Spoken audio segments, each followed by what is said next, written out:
Viva Voz, com Vera Magalhães.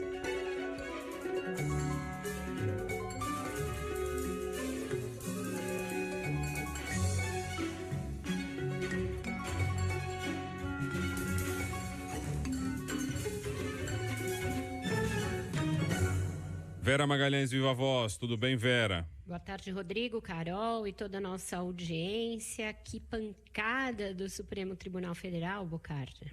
Então, acho que a gente já pode começar falando um pouco sobre isso, né?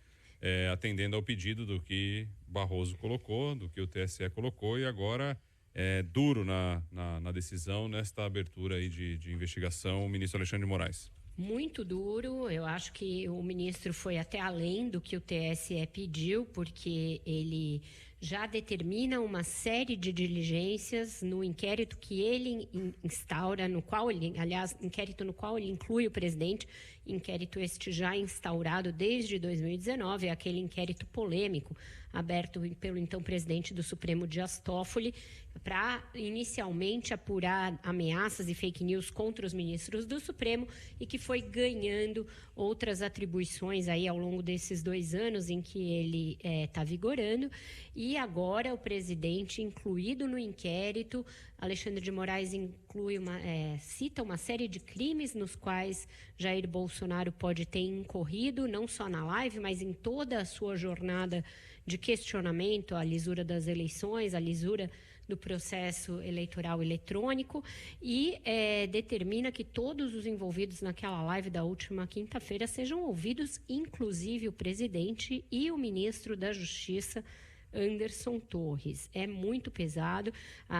Ele diz que com a democracia não se brinca, não se joga, isso é uma aspa do ministro Alexandre de Moraes, e que a conduta do presidente da República coloca em perigo a democracia. Entre os crimes que ele aponta como possivelmente tendo sido cometidos por Bolsonaro estão a incitação ao crime, apologia ao crime, denunciação caluniosa, injúria, difamação e tantos outros. É bastante grave, bastante sério, e com isso o ministro faz ali uma demonstração clara e peremptória de que, primeiro, não se trata de uma reação exclusiva do ministro Luiz Roberto Barroso. Segundo, não se trata de uma reação exclusiva da Justiça Eleitoral, uma reação do Judiciário, como eu já dizia ontem aqui, aliás, e agora isso fica muito claro.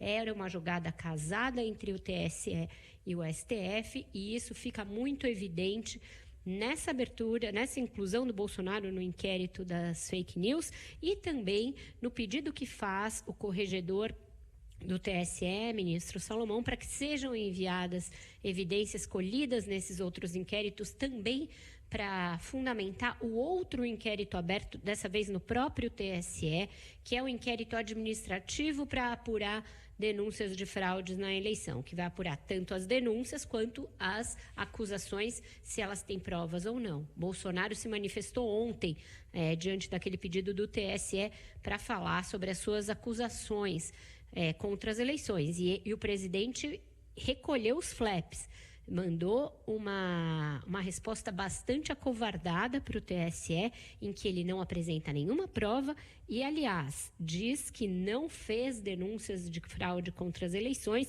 apenas que é inquietante na sociedade que pairem suspeitas sobre as urnas eletrônicas, e falou: não se está a atacar a segurança das urnas eletrônicas, em algo que é, no mínimo, cínico, porque ele ataca a segurança das urnas eletrônicas todos os dias.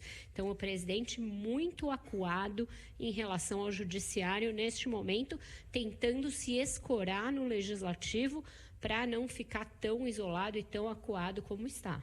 Olha, são vários crimes e se você olha, e por tudo que a gente viu, tá tudo meio que aí, né? Tá tudo... são crimes que não precisa de muita investigação para você ter a comprovação, Vera. A gente vem falando sobre isso aqui a todo instante. São crimes que são... As provas são palavras e gestos do presidente da República. Exato. Ou eu estou enganado? E a minha dúvida é, na prática, o que pode acontecer, hein, Vera e Bocardi, porque, enfim, o presidente está no exercício do cargo, né, mas está sendo aí agora investigado por uma série de crimes gravíssimos, né? A Advocacia Geral da União tem que trabalhar isso. A Advocacia Geral na União, e a gente vai ter de ver o que vai fazer o Augusto Aras. Por quê? Também. porque tendo esse inquérito, ele corre na Polícia Federal. O Alexandre de Moraes já pediu lá atrás, quando tinha aquelas denúncias do Moro de interferência na Polícia Federal, que ficasse uma equipe designada para esse inquérito, equipe esta que não poderia ser mexida ao bel prazer do diretor-geral da PF e do ministro da Justiça, porque isso começa a acontecer com frequência na PF. Então, tem uma equipe que está mais ou menos blindada agindo nesse inquérito. Digamos que o inquérito evolua para o indiciamento do presidente da República por esses crimes, por alguns deles ou pela totalidade dos crimes arrolados pelo ministro Alexandre de Moraes. Aí irá para o Procurador-Geral da República, Augusto Aras, para que ele apresente ou não uma denúncia contra o presidente. Vamos lembrar do caso Temer? Temer foi investigado, foi alvo de um inquérito no curso do mandato e a então PGR, Raquel Branquinho, apresentou mais de uma denúncia contra o então presidente Michel Temer.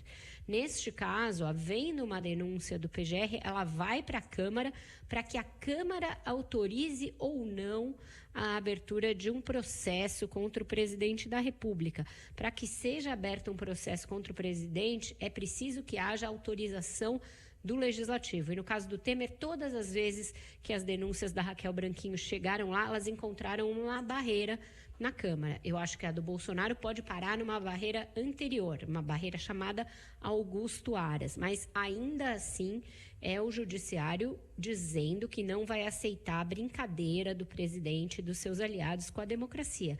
Então, a gente tem um choque de poderes muito explícito, muito grave, de gravidade inaudita na democracia. A gente não viveu algo como essa crispação nos governos Lula e Dilma, mesmo com a Dilma tendo sofrido impeachment, não viveu no governo Temer, mesmo com o Temer tendo sido alvo de várias denúncias, não viveu nem no governo Collor. É algo inédito, de gravidade também muito alta e inédita, e cujos desdobramentos a gente vai saber ao longo dos meses, ao longo deste ano e pouco que nos separa das eleições presidenciais. E pelo jeito, não sei se isso dura também, no ritmo que vem, se isso dura tanto tempo assim, né? Pode ser que tenha aí uma agilidade maior. Vem já com o nome de delegado da Polícia Federal, que vai cuidar e tudo mais, 5 dias aí para Augusto Aras se manifestar, e assim vamos seguindo neste caso. E assim vamos seguindo, e paralelamente o Congresso discute o estopim disso tudo, né, Bocardi, a razão de toda essa crise, que é a tal proposta de emenda à Constituição, apadrinhada pela deputada Bia Kicis, mas é uma idealização do presidente Jair Bolsonaro, que institui a obrigatoriedade de impressão de um comprovante de voto para eventual contagem manual posterior de votos, auditagem da votação ou o que quer que seja.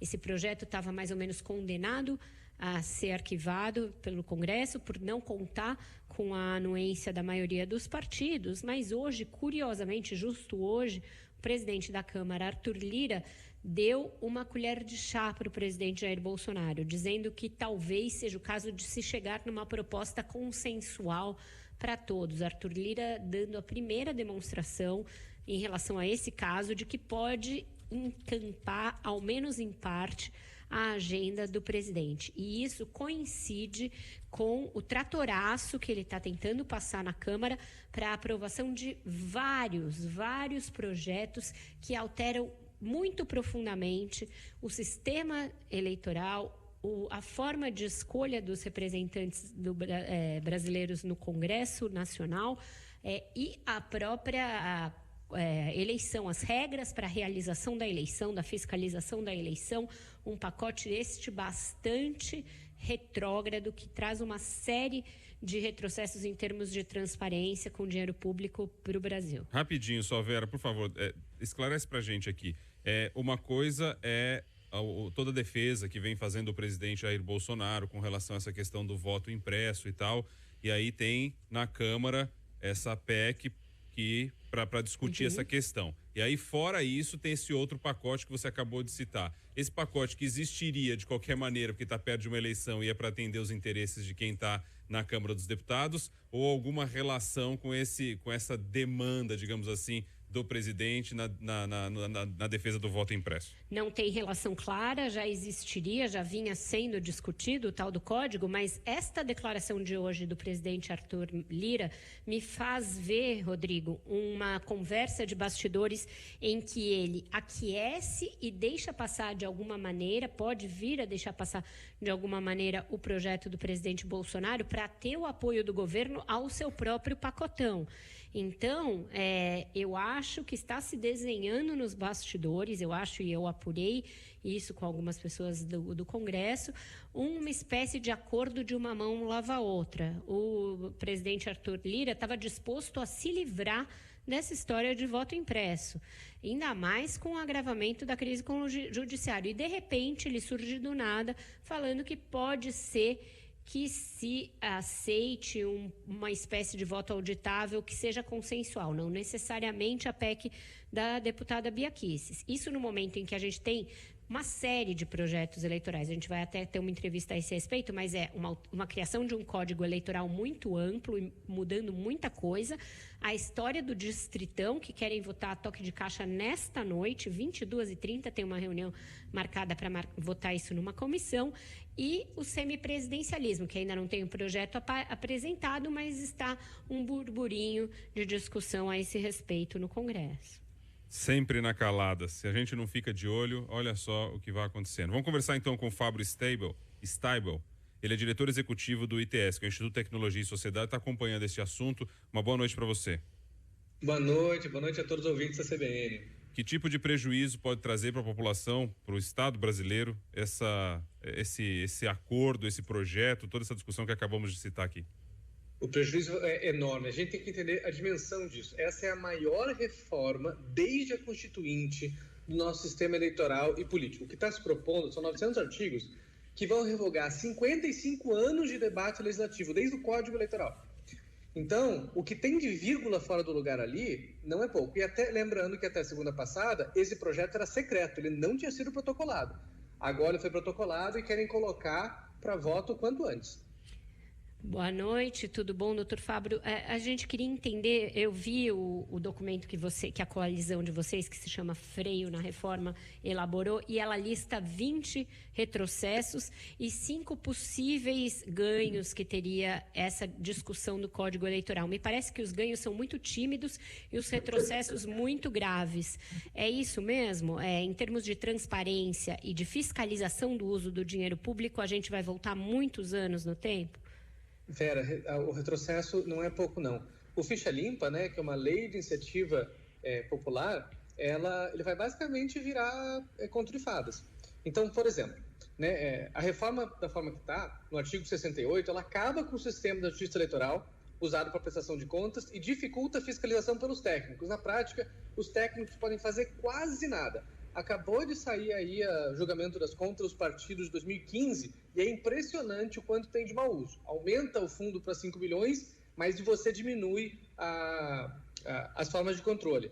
Estabelece, por exemplo, em 30 mil como valor máximo para multar os partidos pela desaprovação de contas. Ou seja, mesmo que a conta seja reprovada, a multa é ínfima e é só dinheiro, né?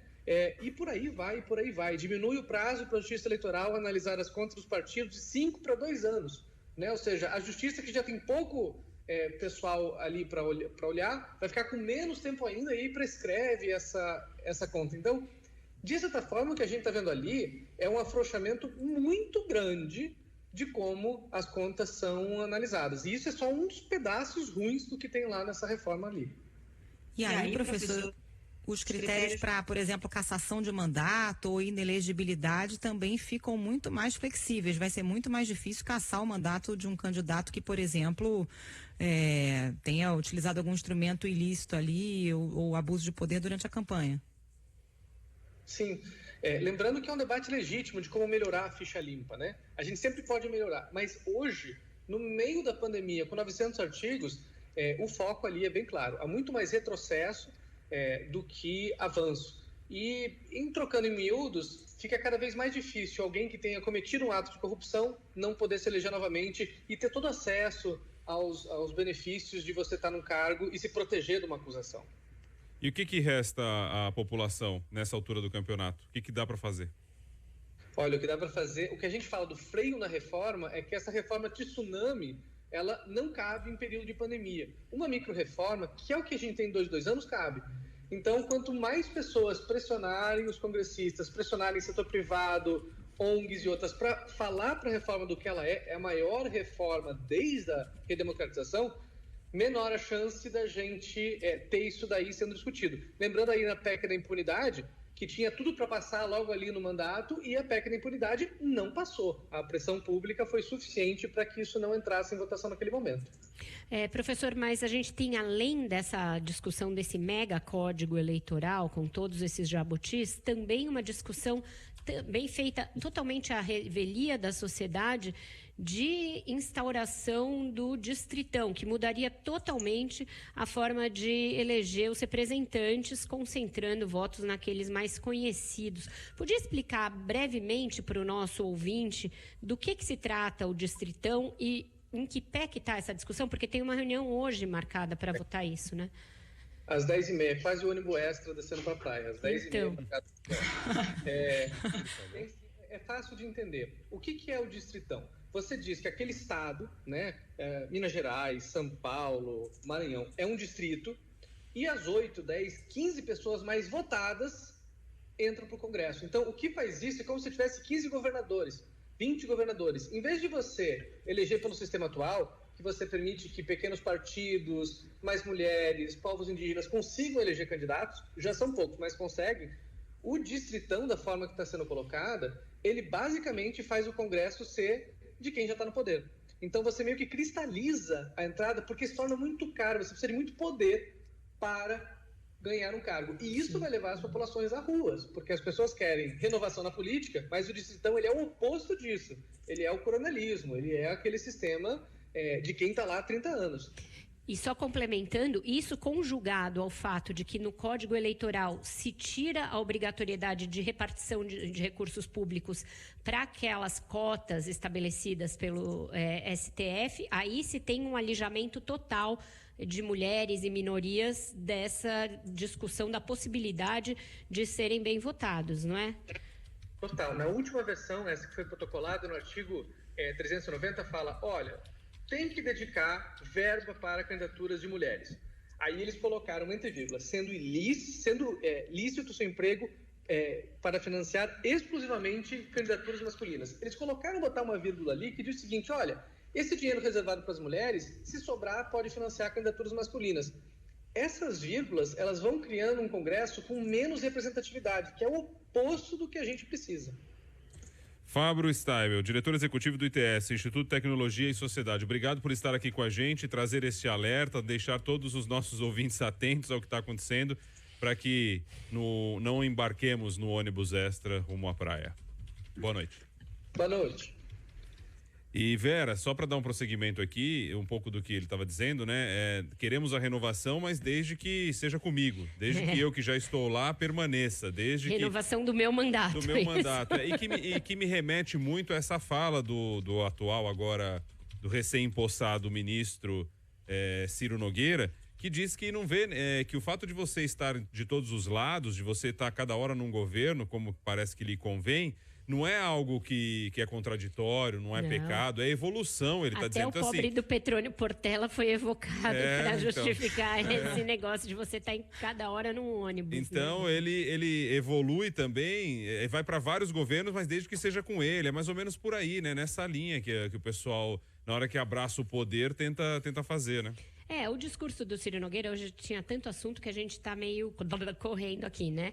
O Ciro Nogueira tomou posse com um discurso de apaziguamento dos ânimos. Ele disse que será um amortecedor. Essa parte eu achei positiva do discurso dele. Mas fica aí subjacente a explicação dele, a justificativa para esse fato de ter estado em todos os últimos programas de todos os tempos. Destaques dessa posse: a confirmação de que vem aí o Auxílio Brasil, o Bolsa Família repaginado, de pelo menos 50% a mais. E isso enfiado goela abaixo do ministro Paulo Guedes. Bolsonaro virou para ele e falou assim: eu já decidi, PG e tal, tipo, se vira. E, em segundo lugar, o fato de que o presidente discursou num tom bem mais ameno do que o das últimas semanas, fazendo menção a vários políticos que estavam lá, pelo menos 4 governadores e vários senadores e deputados, num sinal de que ele vai tentar se escorar na política para resistir ao cerco do judiciário que a gente tratou logo ali no início, o Bocardi. Música de hoje tem a ver com essa sessão aí marcada para as 10h30 da noite, na calada da noite, enquanto a gente estiver assistindo a Olimpíada, Vera. É isso, a musa Rita Lee, também bem frequente aqui na playlist do Viva Voz, já falou, no escurinho do cinema. É assim que eles querem empurrar a garganta abaixo da gente essa reformona eleitoral, reforma tsunami, como citou o professor Fábio. Mas não fica com medo do escurinho do cinema, não. A Patrícia escreveu pra gente aqui de São Paulo, ela falou assim: vocês deixam os ouvintes atentos, bem informados, mas apavorados. Hoje eu tô meio apavorada, confesso. A culpa não é nossa, gente. Então, a culpa não é nossa, mas a gente começa a ver o que essa turma, essa coisa de calada da noite, não é. Se fosse um negócio republicano, não estaria acontecendo assim. Ninguém marca reunião para as 10h30 da noite para tratar de assunto republicano, gente. Ninguém marca reunião para 10h30 da noite. Você marca, você na sua vida, você marca para tratar de assunto sério, para decidir o futuro da sua família, para poder, sei lá, tratar da escola do seu filho, para poder tratar de um trabalho novo, até para você pagar o boleto, que é algo que você não quer. Você só pode pagar até 9 da noite, se eu não me engano. Também não dá para ser depois disso. Verdade. Então, assim, por que 10h30 da noite, gente? Pensa nisso. Vê se tem algo republicano acontecendo 10h30 da noite. Aliás, nem tomar o chopp tá podendo 10h30 da noite como só algo dia republicano. 17.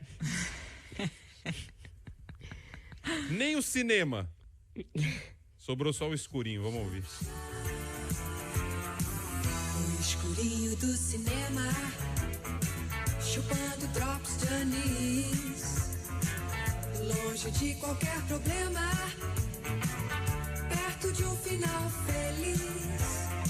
Se a Débora quer que o Gregory Peck, não vou bancar o santinho. Eu tô rindo aqui com a mensagem do Paulo Carvalho. Pô, o cara quer ser amortecedor, tá faltando freio, gente. Mas de repente, o filme pipou. 8-1, onde é 8-1, gente? É Recife. Recife, 8-1. Valeu, Paulo. Tá tudo sem freio, a galera pensando no amortecedor. Já temos uma música pra amanhã, hein? Vamos procurar alguma música com freio. Os ouvintes estão pautados. Augusta, sei lá, descendo Augusta. Vai cair no Robertão de Novo Erasmo mais uma vez. Tchau, gente. Beijo, Vera. Até amanhã. Aqui quem tá perguntando qual é o caminho no interior de São Paulo, a Verônica. Qual é o caminho? Verônica, sem freio. Pelo menos a queda ou a batida vai ser com amortecedor.